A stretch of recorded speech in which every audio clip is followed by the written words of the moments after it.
It's not something I think a lot of people like to admit, but some people's Icaros are better than others. And some people Icaros are kind of annoying. Yeah, dude, the jungle's fucked. It's just like this crazy place that's super deadly. And then you're out there and you're like, this sucks. And then you have these bugs that will bite you. The mosquitoes alone are just like 70% of why it's miserable. When I smoke DMT, and I've done it so many times I cannot count, it's that same exact feeling, which is a weird psychedelic, like it feels tryptamine like, but it's warm. Like there's this feeling of warmth that I really can't describe. Does this plant give you the power? Like Metta Beshay, it's the plant of good hunting. Does that actually make you be a good hunter? Yeah, I've done like almost all the opioids in opium, straight up opium from the desert and all that. It's fully addictive. You're listening to ayahuascapodcast.com.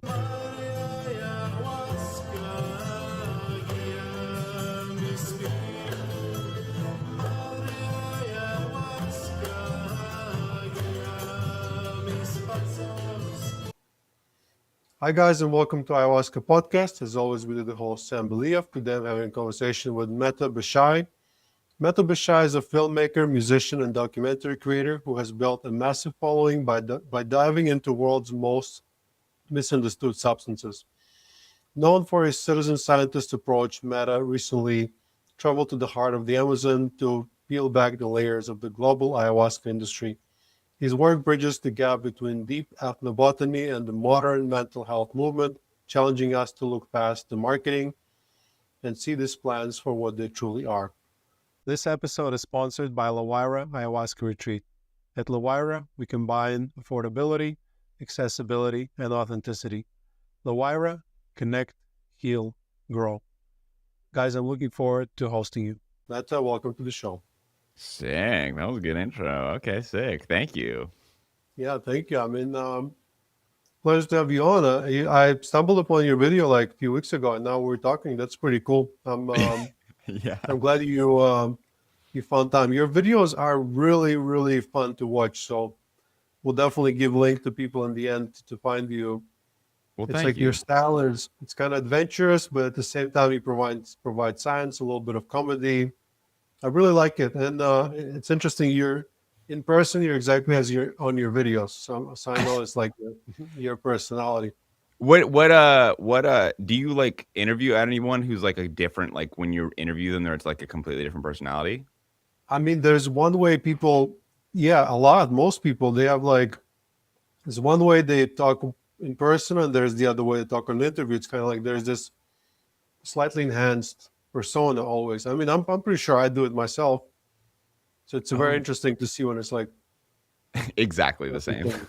Yeah. Cool, man. So let's start with your story. I mean, why did you decide to make videos about ayahuasca and other plant medicines?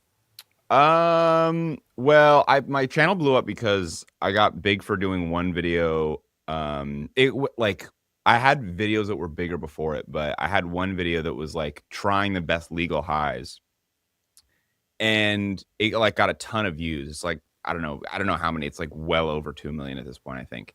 And I think I kind of had a decision. It was like, okay, I could be like the drug guy on YouTube, which I feel like every era of YouTube has a drug guy.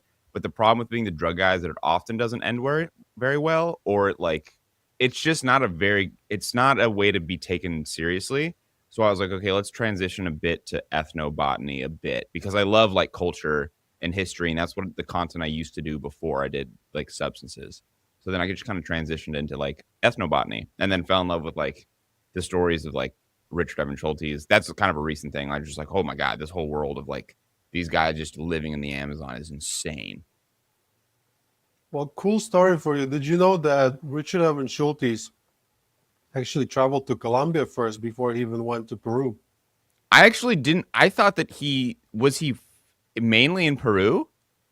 No, he was before Peru. He was mainly in Colombia. A lot of That's what I people don't thought. know it because what happened was Colombia was the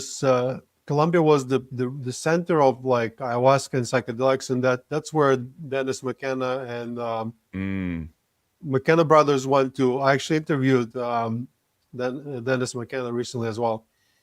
and because this was the core of it. But then Narcos happened, and because of that, all of the sort of psychedelic tourism was redirected to Peru and even to Oh, Costa Rica. And it's interesting because it doesn't even make any sense because Costa Rica doesn't even have ayahuasca traditionally. But exactly.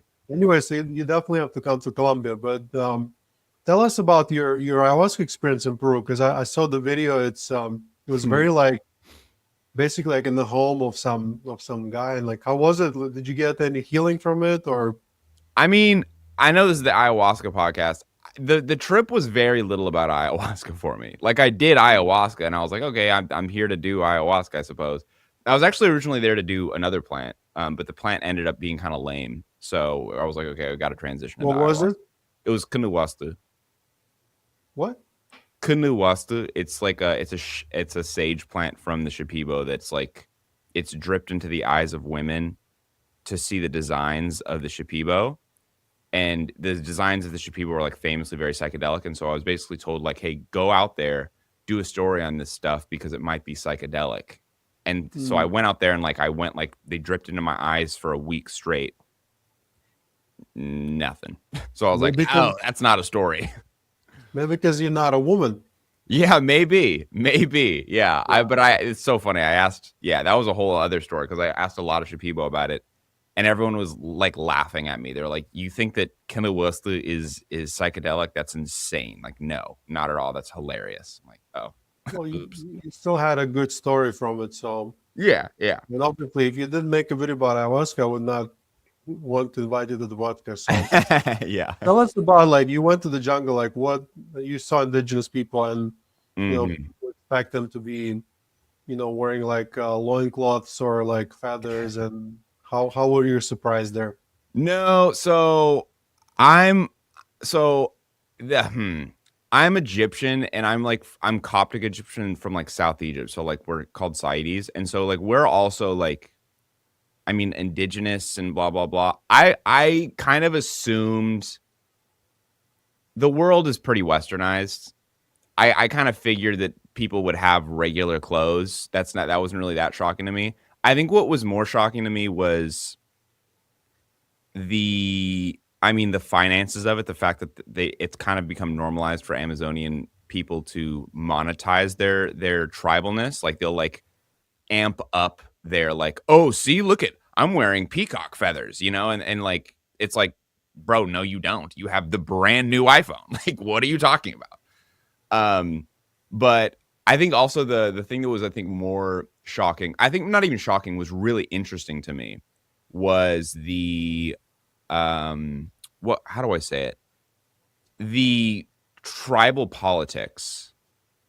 So like it's just so fun. Like I was with Shipibo people, and then I would be like, what other tribes around here? And then they'd be like, okay, there's Achwat over there. And I'm like, well, what are they like? And then they'll be like, oh, well, here's this stereotype. They'd be like, well, Achwat women are kind of seen as they're kind of the baddies, right? But then like Achwat men are kind of seen as like kind of machismo, and it's like, oh my god, like every person has their own. Sorry, not Achwat. What's the tribe that I'm talking about? It's not Achwar. It's another one. But there's a ton. And it's just like very interesting to me that there's so many like stereotypes. And even the people who are literally like neighbors, like the Kakataibo and the Shipibo, who are like historical neighbors, they don't know a lot about each other because there's no reason to go and hang out with each other. And in fact, like sometimes they have wars with each other, even though they're next door neighbors. It's very interesting. Have you ever heard about them having like shamans having spiritual wars against each other while they're all in ayahuasca at the same time? I have heard with what's the DMT I think is a seed or something that you snort. It's not Yopo? Yopo. I've heard Yopo, but that was not through my like experience there. That was like some YouTuber who was like, "Yeah, you're doing like spiritual warfare." Is that a thing that Hold on, actually, are there Shipibos in Colombia or no? No, Shipibo is Peru, but in Colombia you have 8 or 9 different tribes that work with ayahuasca traditionally. What are the tribes or what's the main one that like white people go with? Inga, Kamsat, Kofan, Siona. There's more. I'm always like forgetting the names. They're all Of very course. like difficult to remember. Is there is But there a certain tribe that most like when gringos come, they go to work with that tribe I usually? think the most common ones is the more popular ones for medicine are Kofan and Inga. I work with an Inga shaman because they're like, for example, Rhythmia, this sort of very popular ayahuasca retreat, they have an Inga shaman, and co-founders are very popular locally. But they're both like really, really deeply connected with the medicine for like thousands of years. Mm-hmm. Mm-hmm. Yeah, I've even interviewed people that said that ayahuasca comes from Colombia, but of course, it's a little tricky to say because it's gonna ruffle some feathers. Yeah, I But mean, it's I work also with, it comes from a lot of different tribes of different like yeah, and it predates Spanish Inquisition, so it's like yeah. you can't really put a location. Here in Colombia, they have this thing. It's like, oh, like arepa is from Colombia. Arepa is this like cornbread that's round. Okay. And Venezuelans are like, no, arepa is from Venezuela, Ye- obviously. Yeah, But yeah, if you really go back, there used before when arepa was created, there was no Colombian, there was no Venezuelan. Then just exactly, people created exactly. it's just a very simple way to eat corn.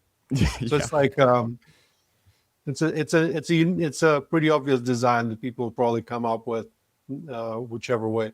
But I worked with a shaman once, and he was like, "I don't want to start ceremony at 9 p.m. because that's when everyone starts, and like there's the shamans. I don't want to meet them, so like let's start later, like because of that. Like it's almost like radio.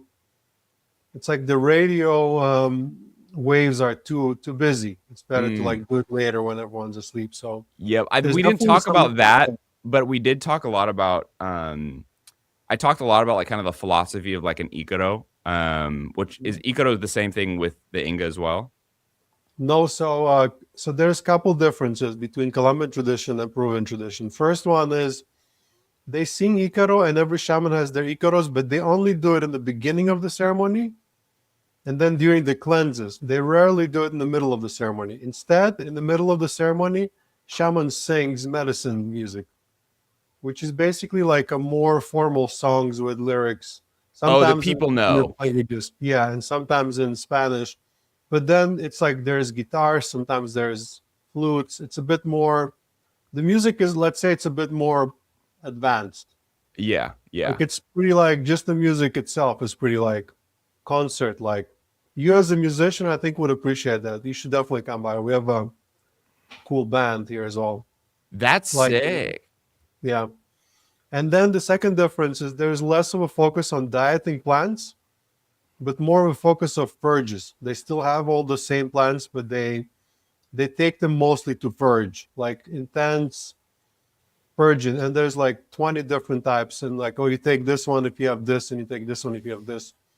They still do some plant dieting, but mostly it's like, okay, you want to go deeper, well, go purge on this like stuff that like makes you go blind for like 2 hours. I recommend, by the way, it's really good. It's called chichaja. Okay. It's like terrifying, but people feel amazing afterwards. You should make a video about this. This would be really interesting. No, I think I might actually that might be a good reason to go to Colombia about purges because they do purges in some people do purges in Shipibo tradition, but it's also not everyone does, and it's also just I think that the funny thing is like there's like the traditional way of ayahuasca, and then there's the like modernized way that's not necessarily like bastardized with like Gringo like monetization, but it's like the way that like everyday Shipibo, like a Shipibo family does it, is very much kind of like, oh, let's like have a like family trip and like let's like for example, one of the sons, he was taking a trip and he'd never left the country before, and so before we held a ceremony for him, and it was just like us in a circle like doing ayahuasca, like talking about our feelings type shit, and it was like Yeah. so it was they, I think in that case there would be like why would you do a like we don't need to purge, like we're just trying to set you off for a good trip to Argentina where he was going, right? Yeah. But yeah, the purges are like a thing. Yeah. And I was terrified. I was like, I really don't want to do that. The other difference is that um, the ayahuasca is two ingredients, right? You cooked it. I saw it in your video, but Yeah. in Colombian tradition, they use DMT shrub called chagropanga or changro, Is it and Psychotria viridis? It's the same, is it the same plant? no, so Diploteris something. That's the name. Oh, got it. Yes, yes, yes. Psychotria viridis is chacruna, and chagropanga is Diploteris cabretana or something like that. Okay. And some people say it's like a different kind of DMT, which is more intense, whatever. But I think if you do a blind test and people try Peruvian ayahuasca in Colombia, nobody actually can tell a difference. Mm, mm. Have Yeah. you done Peruvian ayahuasca? No, never. I really want to try, but I started here and I just never had a chance. Mm, So mm, I definitely I'm just waiting for the invitation. So it's interesting about the indigenous people. Like you can have a shaman and he can be wearing feathers and singing mm. chants and like look prehistoric. Yeah. And then like a couple hours later, he's on WhatsApp Yeah, and exactly. he's a new Exactly. iPhone. But I think also And I was kind of very clear in the beginning with that because like they were trying to do that with me, and in the video I talk about it because they were trying to be like they put on like the Shipibo clothing and they were like, oh, they were hitting me with the my Shipibo name is this, Miyaki Hawakuskarata, they're hitting me with all the stuff to like give me experience, and I was very blunt, like I don't give a flying fuck. I'm here to see what you guys are actually like in real life. Stop hitting me with the Gringo experience because I just don't care. So it's also very interesting that you're from Egypt because a lot of times, starting my first ayahuasca experience and then many times afterwards, I've seen experiences with Egypt. Like my first ayahuasca mm, experience was all about Egypt, like literally really, pyramids, sphinxes, all kinds of stuff. I even had an explicit message that if I go to Egypt, I will receive a gift. I still haven't went. It was like 6 years ago, probably. So it's and a lot of people that drink the medicine, they go to this Egypt realm. It's all about Egyptian gods. Like I hang out with an Egyptian god with the crocodile head like about 20 ceremonies ago. It's crazy, and I don't know what it is. Like I have a theory that maybe in ancient Egypt they were tripping on something and they kind of like they were, something they were. DMT. Like yeah, do you know anything about that? Yeah, with Egypt, I was talking to some researchers at UC Berkeley recently, and was UC? Yeah, it was UC Berkeley, and they're doing some research on Blue Lotus, right?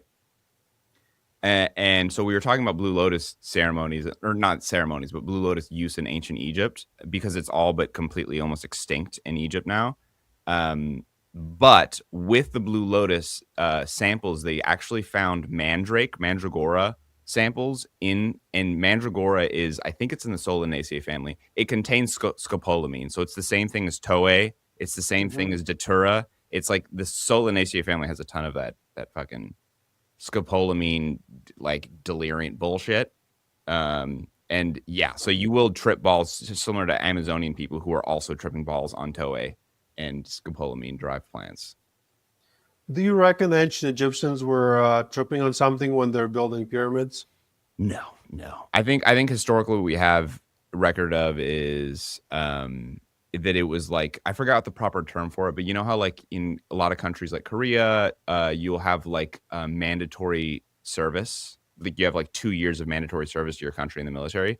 That's what I think that is the best, like what ancient Egyptian historians say. It's that it was like a 2 year or whatever amount of time that like the regular Egyptians had to contribute to working for the king to build these pyramids for the king, Khufu and Sneferu and the crew. I was really into ancient Egypt. I did ancient Egypt content before I was into psychedelia. Yeah, I think there's definitely some kind of connection. I would like to figure it out, but there's definitely like spiritual significance to megalithic structures. Mm. Like if you were to take ayahuasca at top of the pyramid, I'm sure you would be like extra tripping or maybe inside of Yeah, it. yeah, yeah. But I yeah, wouldn't be surprised. Yeah, yeah. The you should ancient definitely Egyptians try it. were, as far as drug use, I think we have record. I think potentially it was opium, blue lotus, potentially mandragora. And past that, I sadly do not know. Caffeine was I probably after because it was like anyway, it doesn't matter. But yeah, Mm. So you went to the jungle. You mentioned Icaros, right? As a musician, because I know you're oh, also a musician. mm. How was it for you? Were you like inspired to create your own? How was Um, something? I talked to a lot of people about Icaros. Icaros are so funny. So like one, the idea of an Icaro was very like foreign to me at first because I was like, oh, like let's learn an Icaro. Like I thought like Icaro was just their word for a song, right? And then it took a while. It probably took like 2 weeks for me to realize like, oh no, Icaro is like in the moment thing that you do that is inspired by the person and the trip and all that kind of stuff. Um, but I was really like I was really interested in like the actual technical musical stuff of it. I was like, okay, you know, I think the first thing I was like, okay, what scale are they using? And the first guy that I was listening to, Icaro, he was singing in a minor pentatonic, right? And I was like, oh, so it sounds like your guys' like traditional scales are minor pentatonic, which is just my assumption. But then I listened to another Icaro, and it was not a minor pentatonic, and it was a completely different like timing type of thing.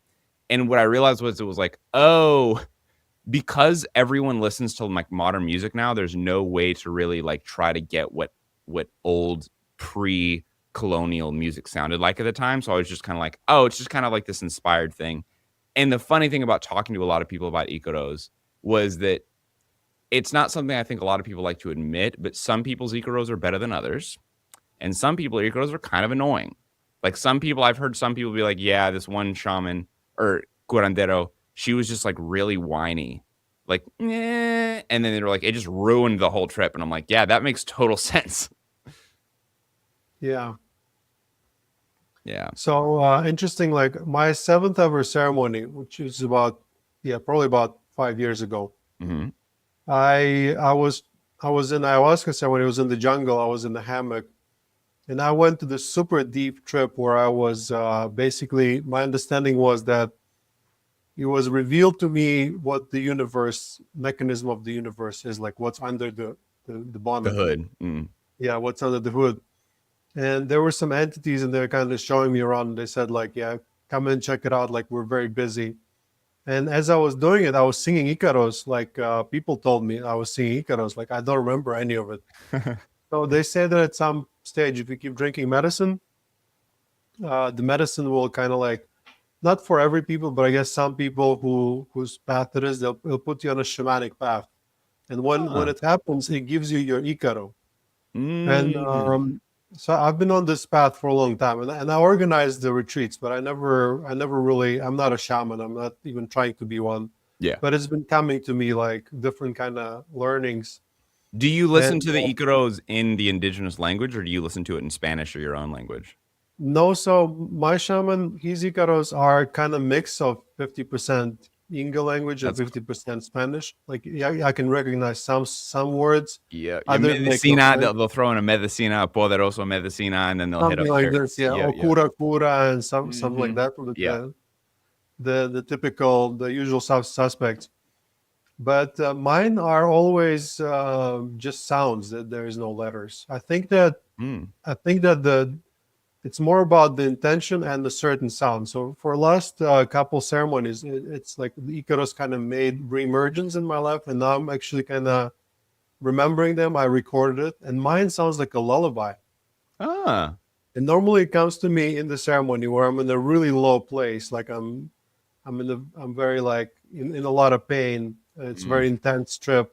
I Mm. start tapping my chest, and then I start like singing an Icaro, and it starts like vibrating my body and putting my trip to a very positive, like exalted, like place. So it's kind of like, I guess that, I mean, at least, and I sang it to people. They're like, it sounds like a lullaby, and I'm like, well, it's better than when you said like whining. Annoying whining, yeah. But Yeah. it's funny that the Icaro, like that was one of the things that I learned, and to go back to what we were talking about like shaman war and all that kind of stuff, was they explained to me multiple different curanderos explained to me that the Icaro is like a tool, like think about it as a tool to basically take you out of bad spiritual mindsets or worlds, so that like in their like original creencia they have like their original religion has like four worlds, and one of them is called I think Panchinatu, which is the yellow world or the evil world, and sometimes they said you can go there,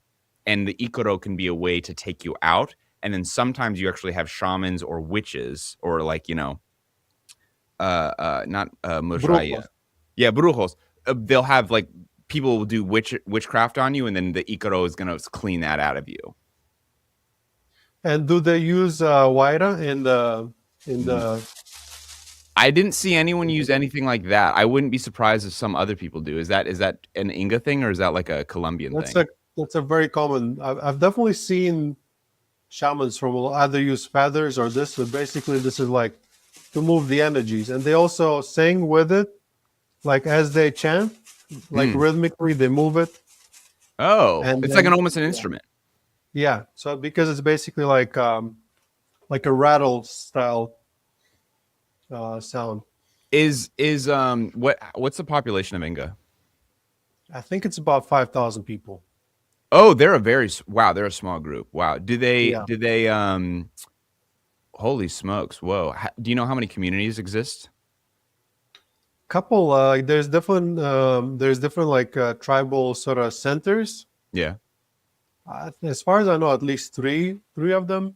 Most Have of them you are pretty modern. They just live in the cities now, and have you ever been to like some like out deep in the jungle communities or not? I don't know. I don't know if that's that deep. I've never been to places where you like take a boat and then you take a horse ride and then you walk. Okay. Now maybe like maximum 2 3 hours from Okay. the main road. Yeah. Yeah, but Yeah, it's I like look if you fly a drone, all you see is jungle.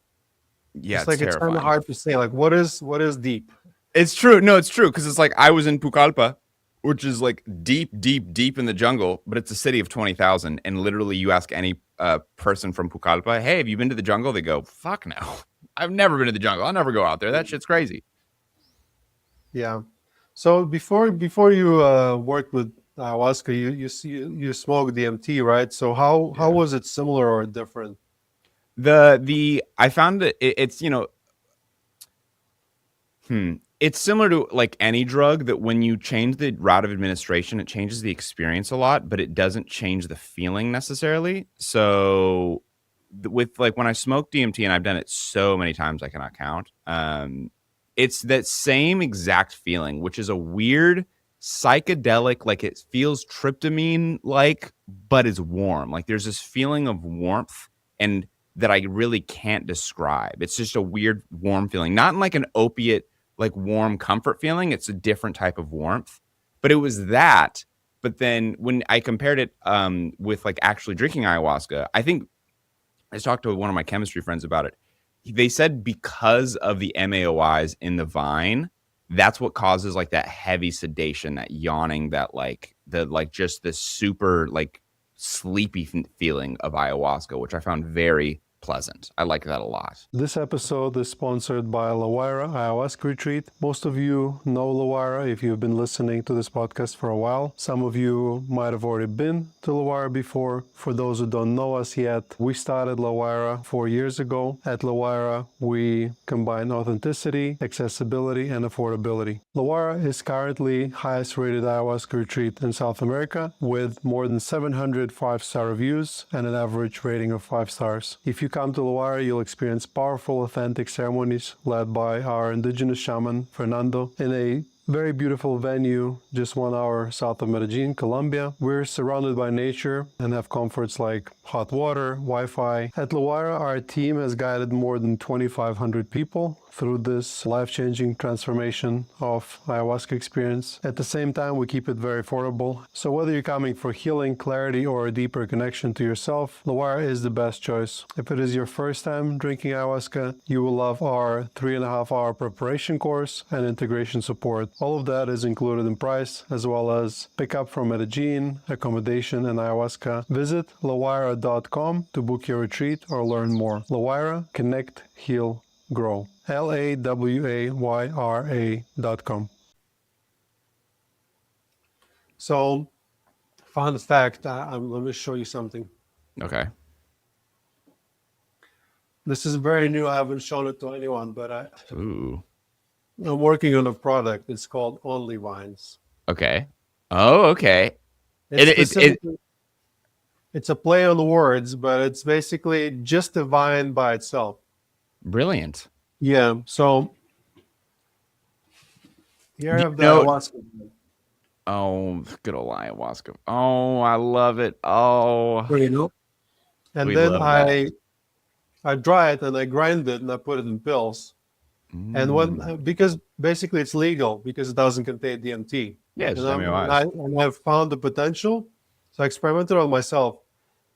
if I take few capsules, let's say I'm like in a really bad mood or like I'm struggling with stuff, I take few capsules and it like really helps me. So it's basically similar to mushroom microdosing, but it's not illegal. So I'm kind of trying to like experiment now. I'm just giving bottles away for free to people to Do try you and know work. estimated how much, like how many like milligrams or micrograms of harmala alkaloids, like the MAOI, is in it?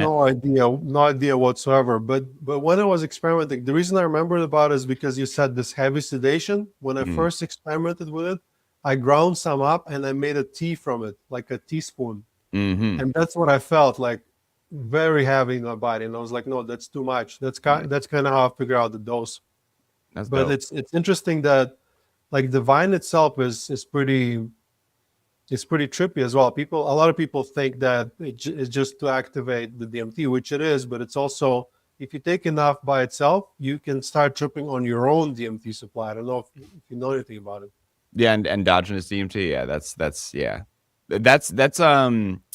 really interesting. I like that. I think Hamilton Morris, I think when he was in the Amazon, he actually, I think he made in his video two different tincture like teas. I think he made a tea just of the vine and drank that first, and then drank some DMT chakaruna leaves afterwards. But I think as he drunk the vine, he actually described it as like, oh, like I feel very sleepy. But I could be wrong about that. But yeah, it's an interesting plant. Yeah, ayahuasca vine is sick. So it's funny that you compared it with opium. Like, you don't Mhm. expect people trying opium. So you've tried opium before? Yeah, I've done like almost all the opioids in opium, Mm. straight up opium in the from the desert and all that. Was it not like super addictive? No, it's fully addictive. It is. You do it, and you're like, yeah, this is crazy. This is super addictive. It's not as good as like, let's say, oxy or like fentanyl or like some like chemically derived stuff. It's a lot more nauseating. It's not as euphoric. There's a lot more like side effects, Yeah. which is often with plants, but it's still like pretty fucking good. So you did it just for science purposes, I'm assuming. Just Sure. Yeah. sacrificing yourself. Yeah. Totally. Yeah. Oh, I hated doing it. Oh, I hated it. Well, technically, I've self-imposed limits when it comes to drugs slash medicines, and for uh, me, it's like I would only engage with things that have a tradition of at least 1,000 years or more. So ayahuasca, San Pedro, um, you name Opium. it, right? Hmm. And so basically, technically, I could do opium, I guess. I mean, you Of could. course, I mean, I shit. But won't. would you do like, let's say, an ayahuasca extract or like have you smoked DMT? No, You never smoked it. no. I mean, it's a self-imposed limit. I can take it off anytime I want, but it's kind Yeah. of cool because people ask me like, "Oh, have you done LSD or have you tried MDMA?" I'm like, "No, no. I'm just traditional, just the classic stuff." Like, That's because it's a funny one because you can get. Have you ever snorted cocaine? no, Wow. Oh, so you really have not kind a of single like, time. wow. And interestingly enough, not for the lack of access to it. When I first came to Colombia, like I would go and visit a guy at the party, and there was like a brick of cocaine on the middle of a glass table, and everyone was like, do it," and it's like it's not addictive, and I'm like, "No, I'm good." The next day they do it again, and they say they're not gonna do it again, and they do it again. I'm like, "No, no, it's definitely addictive." So I never touched that stuff. Coca, traditionally, yes, I have some in my cheek right now, Yep. Lambe. Yep. But so yeah, I think the reason, maybe except for opium, generally traditional stuff that's like has an ancient tradition. You kind of know that not only people did it, but they did it and they survived to procreate and have a next generation without like any genetical mutations. Yeah. So I Yeah. I guess it mean, keeps me. yeah. I mean, I don't think that's like a too far off. I think I have a similar thing about like when you do the traditional stuff. At least when you try to stick to how it's originally done, you can somewhat know that humans naturally we do science and naturally we do like, hey, it's okay to do it this, it's not okay to do it like this. So when you do it like a traditional way, you know at least thousands of people have tried that way, so you know you're not fucked. So I like that mentality. That's an interesting one. Yeah. Yeah, just a safety, just a precaution. So you went to jungle and like people glorify jungle, and you said that Hmm. it kind of sucks and the mosquitoes and everything. It Can you talk blows. to us about that? Yeah, yeah. Dude, the jungle's fucked. I mean, it's funny because I grew up. I don't know. I grew up in an era where like Nat Geo was like the shit, and like the Amazon jungle is something that you're raised knowing like that is like it's the closest thing to, you know, this adventure into outer space. Like it's just like this crazy place that's super deadly. And like I remember before going there, I was looking up like what animals can kill me, what's the most poisonous this, what's like the crocodile population. You know, I was looking all into that. But I was just so excited because you see these like videos of these people in here and you get to see life forms that like it's just amazing. And then you're out there and you're like, this sucks. This is so hard. This is a hard, like, it's rainy 1 second and it thunders and it's the rain from hell. And then the next second, it is burning hot outside. You're getting sunburn instantly. And then you have these bugs that will bite you. The mosquitoes alone are just like 70% of why it's miserable. I feel like if there was no mosquitoes there, it would be so much more tolerable. But the mosquitoes is just when you are not adjusted to it, it's just hell. It's so terrible. But I will say, like, I'm going right back to Peru in a few weeks to this same area. And I'll probably go back in the jungle if I get the opportunity. I'll complain about it. It is fun. It's just terrible. Yeah. Mosquitoes kind of create constant stress. It's like you just can't rest. They just like at you all the time. How do you deal? How long have you been in Colombia? So I've been here for 9 years, but we're in the area where we are. Mm. I mean, you see one mosquito a day probably, and there's like other things that bite you, like small flies, but it's not a problem. When you go to the jungle, yeah, I really don't like it because I think for me, if I am being attacked by mosquitoes while I'm on ayahuasca, for example, it kind of just gives me a bad trip because I don't feel safe. Like I Yeah, don't feel I can't really relax. totally. No, it sucks. And it, oh my God, it's exhausting. And also the thing about it for me when I was there and I was doing it with the family is that almost all of them have just like a natural, when they get bit, they don't have much of a reaction at all. And so they're not as conscious of how miserable it is to not be them. So like I'd be in a setting and I'd be like, hey, is there mosquitoes? And they'll be like, yeah. And I'll be like, guys, please be sensitive to the fact that it's hell. It's hell on earth. I showed my back and like my hands to the kids in the community I was in the jungle, and they were all like they looked in awe, like I'd just gotten shot. Like they were like, we've never seen this before. But you were okay, didn't get any malaria, any fancy Nah, dengue or jungle nah. disease. I got an infection on my foot that like I thought I was gonna lose my foot. I was terrified, but you know that was fine. Got got a random doctor to cut it on my foot. You can get Hmm? like a pirate's foot afterwards. You do. Oh, I have the gnarliest scar on my left foot right now. It's fucked. Yeah, Sorry about that. yeah. So another thing you talk about is like the concept of plant dueño, or like Mm, different plants have different powers. fun. What have you discovered there? Anything cool? I mean, I think you and me are probably different on this. I'm not very spiritual naturally. Like I'm almost entirely not spiritual. I have like some things where I'm a little bit like hooey wooey, but like I'm very much like fact, like in a boring sciencey way, fact based. Like I'm very much like this is what I can write about as like an objective this, right? So as far as dueños, I think they're interesting. I think that they can lead you down a path of understanding the plant somewhat, but I also think just like saints in Catholicism, it's just a way for people to have good luck charms. It's like, does this saint actually give you the power of luck or of pregnancy? No. Does this plant give you the power, like Mucha di Rao, which is a plant that I mentioned in the video? It's the plant of good hunting. Does that actually make you be a good hunter? Probably not, but it probably does because of the lucky charm aspect of it, of the fact that when you rub it on your hands, you feel extra like, oh, I'm gonna hit this shot, and you hit it, right? So I think it's just I think in every culture has it. Like in ancient Egyptian cultures, like to this day, Coptics and Muslims will still have some symbols that mean something, like the evil eye. That the evil eye is still something that can either be lucky or bad, depending on when it is used and how it is used. And it just kind of like empowers people to be like, I have this thing on me that gives me the strength that I need in this moment. I think that's how I think of dueños. It's like this plant that like keeps you in touch. I also, to go on a little bit left of a tangent on that, I actually talked to one of the guys who's a curandero there. And I was like, is it ever weird, like, dieting these plants with like gringos that want to become shamans as well? And he was like, no. And then I pressed him a little bit harder and he was like, yeah, it can be a little weird because the thing about it is that we're like born and raised with this. Like these plants are not, they're around us all the time.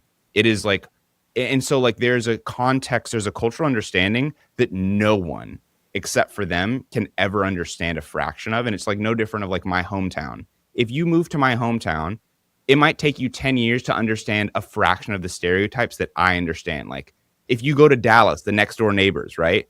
You'll be like, oh, the stereotype is they're racist. But then I'll be like, no, you have no idea. Like on this block, this happened this year. Like there's just so much context that you just have to grow up with it to understand the power of it. And the same thing with dueños. It's like they can tell me, Pion Colorado is really good for good vibes, right? But I'll never understand the full context of what that means to them, even if I study it for the rest of my life, because I'm just not them. Yeah, for sure. That's why I kind of stick with indigenous shamans. I just think that Yes, even just the fact to kind of like be, if you came up with it, then you kind of deserve to get the benefit of it as well from that point of view. Yeah, But financially too. Yeah, exactly. there's a plant that is good for like fishers and hunters. Do you reckon there's a plant that makes people better YouTubers and documentary producers? Methylphenidate and Adderall. I don't know. Adderall plant, yeah.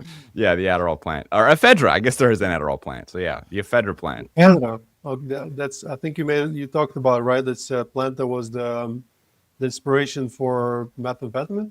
Yeah, that's what meth comes from. Ephedra Sinica, but there's ephedra is a genus species, a genus name. So there's tons of different. There's ephedra gerardiana, there's ephedra viridis, and they like multiple of them have basically the compounds that you can turn into meth. But alone, they are pretty stimulating. Like it's pretty methy when you do it alone, just the plant, like a tea. Because there was like ephedrine, right? Like an allergy drug or something like that, and people use it to make meth from it. Yeah, hold on. Same root.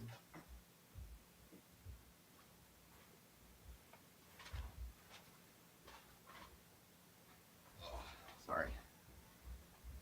I have like this room is basically like a museum of like plant and chemical things that are actually all legal. But I just have a ton of just weird stuff. So this is the stuff that people usually used to in the old days used to make meth out of, right? Pseudoephedrine. But then this is over the counter still. This is asthma. This is what's bronchade, right? So it's ephedrine sulfate, which is in the ephedra plants. You take a pill. This is for asthma, but if you take one of these, it's straight up like methy. It's pretty methy. Like I'm like sometimes I take them when I like don't have like I'm like I took them on my trip because I didn't have enough like of my prescription. And so I did it. It's very, very energizing. Not that you should do it, anyone listening. I'm just saying scientifically, yes. Well, I assume you obviously have asthma, right? Yes, such bad asthma. You may or may not have asthma for disclaimer reasons. Of course. It's interesting that you talk about shaman wannabes. So we have we've had people that come and they do ayahuasca with us for the first time. And then they come back 3 months later with like diplomas saying like, look, I'm a shaman. I'm ready to work. Let's do it. So there's definitely this thing. But, mostly they get those diplomas in Peru. There's a lot of people there that like in Peru, Peru. You can even buy ayahuasca in the market. In Colombia, it's still like very kind of controlled. Like it's a little bit more hidden and a bit more respected still. Kind of because the psychedelic tourism went somewhere else. So in a way, narcos protected Colombia from like being overrun by the psychedelic tourism, because I think there's good psychedelic tourism, like responsible, but there's also like just like a taxi driver selling you ayahuasca, which is half of Peru. That is literally half of Peru. Yeah, it's exhausting. And you're not going to find it in Colombia. Like I just went to the jungle, and we're also doing a documentary. So a friend of mine, his name is Sam Lipman Stern or Stern. He's a documentary director. He was actually nominated for Emmy, Mm, and his documentary is like one of the best, most seen documentaries on HBO of like 2024. So, sick. and he tried ayahuasca with us. He got super inspired. Now we're making a documentary, and we went and we tried to like find it, and like even on the market where they sell like all the plants, you ask for it, and they're like, yeah, like maybe there's this one guy, but like I'm not sure. Like they're still very. And Hmm. here in Colombia, it's not legal. It's actually only legal if you have a shaman with a permit from an indigenous council. So it's kind of like a doctor can give you a morphine because he's a doctor, like a shaman can sort of prescribe you ayahuasca. So I think it's a very legit That's structure they have here. cool. That's way better because in Peru, it's literally anyone is a shaman. It's Yeah. anyone. There's no verification of anything. So that's cool that there's a little bit of a process of like, you can't just call yourself a shaman one day. You got to be something. Yeah. And you also said that you're not spiritual and that I'm spiritual. So the only thing I can tell you, if you continue working with plant medicines or beta ayahuasca or something else, give Mm. it like 5 years. Like I think spirituality is inevitable because what being born is a spiritual process and dying is a spiritual process and a lot in between. We sort of just we're not really connected to it. It took me a few years of like a lot of ayahuasca, but now I just can't deny it anymore because of the things that I've seen. Because originally I'm an engineer Mm. and I come from Eastern Europe. Like there was no religion there basically because it was Soviet Union. Mm. So like I believed in nothing. Like I was very Yep.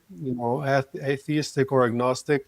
But since I've seen so much and like kind of unexplainable stuff, like invisible connections between people and like paranormal things, and I'm like, I'm pretty spiritual now. I'm afraid to admit.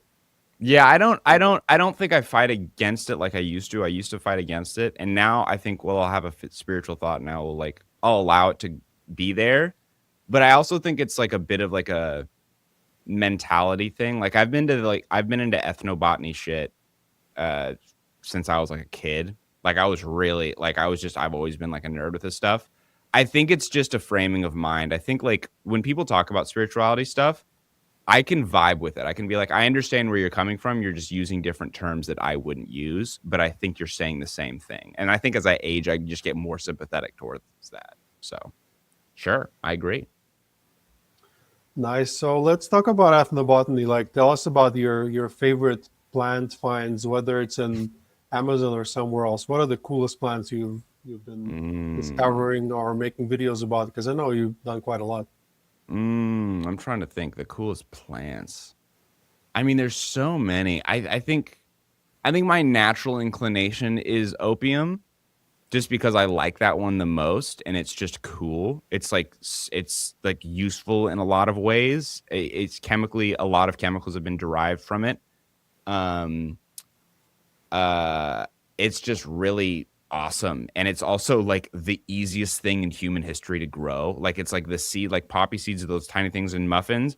You just fucking throw them out there with no nothing, and if it's in the right climate, it just grows like a weed. It's insane, and it's just so medicinally powerful. It's just I love that one, but I know that's a boring answer. So I'm trying to think of like a more obscure one that's like cool. Um, I think I mean ashwagandha I think is quite cool. I think Blue Lotus is weird. I think the story of Blue Lotus is cool because this like everyone's into Blue Lotus now and you can buy Blue Lotus like literally everywhere on the internet. And the funny thing is that none of it is real Blue Lotus. Like it's none of it is true Nymphaea cerulean. It's a different Nymphaea. That's its own drama basically. But true ancient Egyptian Blue Lotus is pretty much extinct in its natural habitat and is the hardest thing to find. Like I have it here and it took me a while to find it. It was pretty and it's expensive. It's very expensive. And the active compounds are like kind of like its uses I don't think have been totally explored fully, but the high is pretty shit from my understanding. It's pretty dog shit. So that one's cool. Um yeah, there's so many, man. There's so many. I think Mapacho is sick. They use Mapacho in Colombia, I'm sure, yeah. It's available in the jungle as well. They actually, for shamanistic purposes, they also use a lot of normal tobacco, like Really? just a rolled. Yeah. They use But like it's like the stuff that you inhale. no, I mean you still not inhale it. It's like like a cigar looking tobacco. And there's tobacco called piel roja, which contains mapacho. That's the one my shaman likes to use, Mm. and it's like a very strong cigarette. You don't inhale it, but they use a mapacho mostly in rapé. Like the have you tried rapé? Mm. I've had I had an Achuar guy do like kind of a version of rapé. No, not proper rapé, but I've had tobacco stuffed in my nose very Yeah. forcefully. Yeah, Some of it is basically like pure mapacho, so it's very strong.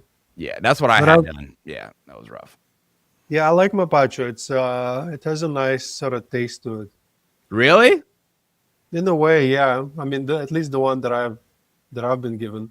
God, I hate mapacho. I love it because it's so fun, like botanically, but it's just like it's so bad. It's so strong. It's oh my god. I will say though that like during a ceremony, I don't like mapacho outside of a ceremony, but in a ceremony, inhaling tobacco smoke just feels so crude. But when you do mapacho in your mouth, it feels much cleaner. So it's a weird. I mean, they got secrets. They know the ways. So I'm a cigar smoker, so I don't ever inhale anything. So I smoke it Oh. as a cigar. So it's pretty good for that. But I mean, I know it's not a plant, it's a mushroom, but I know you also talked about the Super Mario mushroom, the Amanita muscaria. Yeah, amanitas. Yeah. You like that? No, I do not like amanitas. I think it's gorgeous. I think it's a beautiful plant or a fungus, but ugh, I don't like it. I don't. That's one of those plants that you really do either love it or hate it because the people that like I get my amanita from who are very sweet people and that's their whole life, they are obsessed with it. They are like, this is my life. It changed my life. Most other people are like, this is a terrible high. I don't get it. Yeah. Do you like Yeah. it? No, I've never tried it. It's interestingly it's all over my culture. Like in Eastern Europe, like Totally. a lot of fairy tales are about mushrooms and bears eating mushrooms. It's like there's a lot of mentions of it. So it's obviously it's been used shamanically also and traditionally.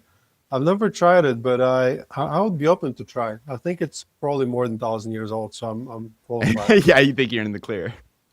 Yeah, What is there any what part of what country in Eastern Europe are you from? I'm from Latvia. Oh, sick. Awesome. Um is there any traditional shamanism retained or is it all Christianized?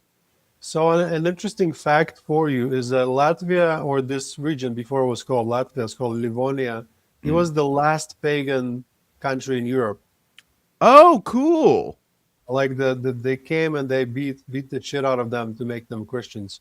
Yeah, The as they do. Teutonic Order, those Germans with big helmets. Yes. So the tradition remained, and they kind of mixed a lot of, like, for example, one of the main celebrations up to this day, it's called Ligo.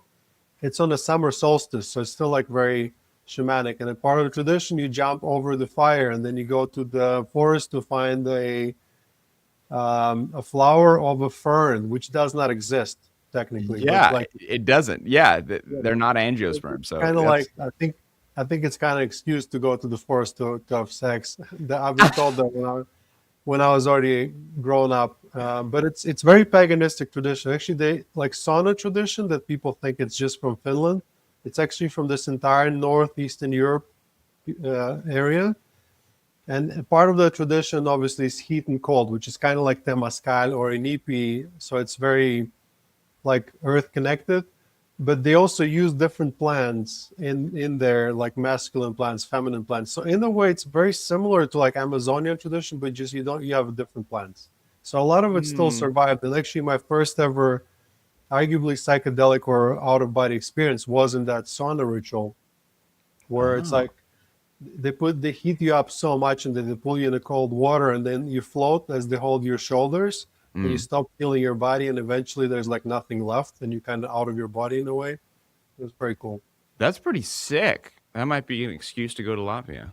You should check it out. I mean, I haven't been in Latvia for more than 8 years. I wouldn't go now. It's too close to Russia. There's can be It's war true. any moment. That's true. Don't That's true. recommend. Come to Colombia instead. Even though like people are afraid to come here now because of Venezuela, but it's like they don't get it's like so far away. Yeah. I mean, I'm not. I think I'm going to Cuba next. So I think I'm going.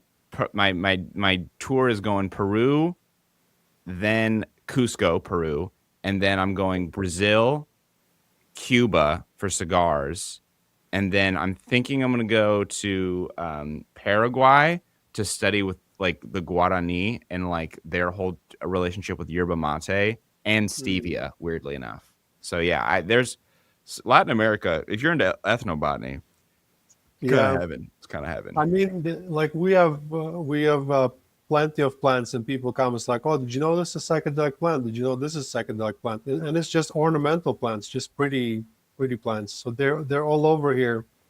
Everything that like every second plant has some kind of psychedelic in it. What other so besides ayahuasca and rapé, uh, is there any other like less common plants like yopo or So yopa is very common in Colombia as well. You know the datura. They also use it in some traditions. okay? Did they call There's it toe or did they call it datura? they call it borrachero. Oh, really?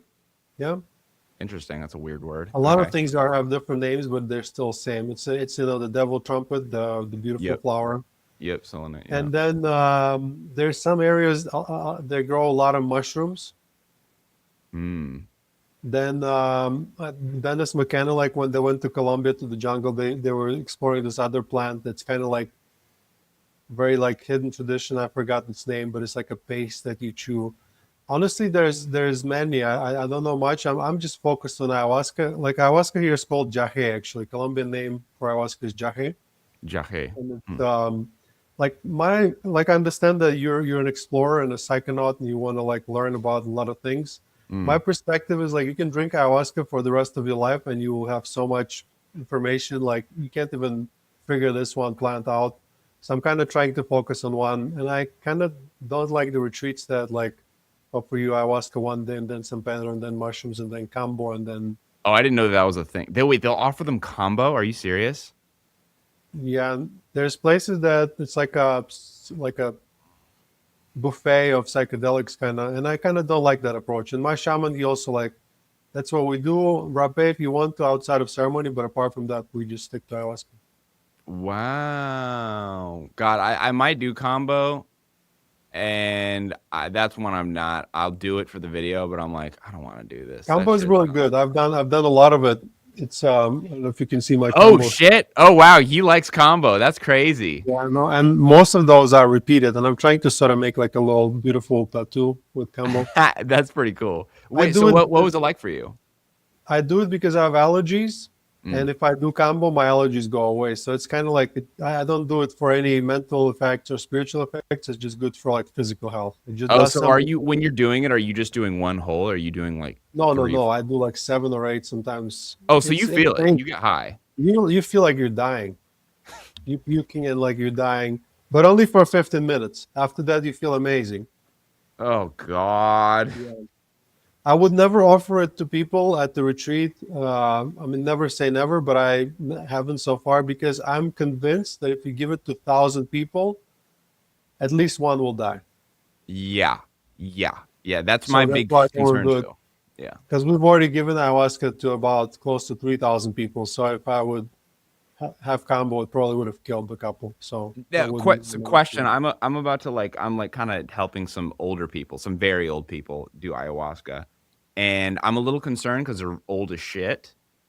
And obviously, I've seen old people do it before, but they're not from this culture. How do you deal with that? So what I've gotten to like make sure that they're safe is I've gotten their complete medication list of the medications they take, and then also any like health concerns that they might have. Is there any red flags like with old people that you're like, I don't think you should do it, or is it usually fine? So we've had more than 10 people that are like 70 plus. I think we Okay, had one person 80 plus, and they do great. They, they do they just fine. do more purging because their accumulation of stuff is just bigger. Okay, If they can run a sprint or just like they have like good cardiac output, they'll be fine. Okay. The problem is that old people generally just die. And if they die at an ayahuasca retreat, not because ayahuasca is bad, but just because it puts tension on your system, Mm. then they'll probably blame ayahuasca for it. But Naturally. ask Yeah. them like if they can like do a little run around the block. If they're fit enough to like run around, just like cardiacally fit, I think they'll be fine. And Okay. just start with a smaller dose. Like you don't give them double cup. You know, you gotta. That's what we do. Like my shaman is very careful and he starts with small amount, and so they'll be fine. We've had plenty of old people. They have Okay. good, Okay. good experience. The oldest shaman in Colombia that just died, he was 110 years old, still serving medicine. So it's Jesus. definitely not bad for the age. Cool, Meta. So we're coming close to an hour. I think it was a fun conversation. Time It flies. was. So, Yeah, man. tell people more about you and what's your YouTube channel, and I highly recommend to check it out. So it's a lot of fun. It is Metta Beshay, Mettabeshay, Metta Beshay, and that's pretty much everything. You can find me on Instagram. I post stupid stories there, and it's just YouTube is my main thing. So, yeah, yeah. We'll link to you, Meta. Thank you so much for the episode. Thank you. Guys, you've been listening to Ayahuasca Podcast. As always, we do the host, Sam Believ, and I'll see you in the next episode. Sweet. I hope you enjoyed this episode. If you'd like to support us and psychedelic renaissance at large, please follow us and leave us a like wherever it is you're listening. Share this episode with someone who will benefit from this information. Nothing in this podcast is intended as medical advice, and it is for educational and entertainment purposes only. This episode is sponsored by La Huayra Ayahuasca Retreat. At La Huayra, we combine affordability, accessibility, and authenticity. La Huayra, connect, heal, grow. Guys, I'm looking forward to hosting you.